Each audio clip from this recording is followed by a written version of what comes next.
જય હિન્દ ખેડૂત મિત્રો, વિડીયોમાં તમે મહિન્દ્રા 575 DI ભૂમિપુત્ર ટ્રેક્ટર જોઈ રહ્યા છો. તે શૈલેષભાઈને વેચવાનું છે. વિડીયોમાં તમે ટ્રેક્ટરની કન્ડિશન જોઈ શકો છો.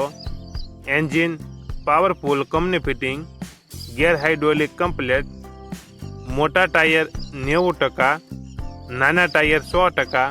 વિડીયોમાં તમે ટાયરની કન્ડિશન જોઈ શકો છો. ટ્રેક્ટરમાં કોઈ પ્રકારનો ફોલ્ટ નથી. બેટરી સારી, સીટ છત્રી કમ્પ્લેટ, છત્રી નવી.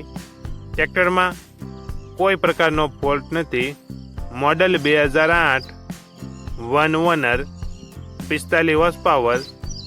ટ્રેક્ટરની કિંમત 1,90,000. કિંમતમાં થોડો ઘણો ફેરફાર કરી આપશે. આ ટ્રેક્ટર તમને ક્યાં જોવા મળશે તેની વાત કરવામાં આવે તો જિલ્લો અમરેલી અને ગરમેલી ગામે જોવા મળશે. ટ્રેક્ટરના માલિકનો નંબર નીચે આપેલો છે. ત્યાંથી તમે વધુ માહિતી માટે માલિકનો કોન્ટેક્ટ કરી શકો છો અને તમારા વધુમાં વધુ મિત્રોને વિડીયો શેર કરો.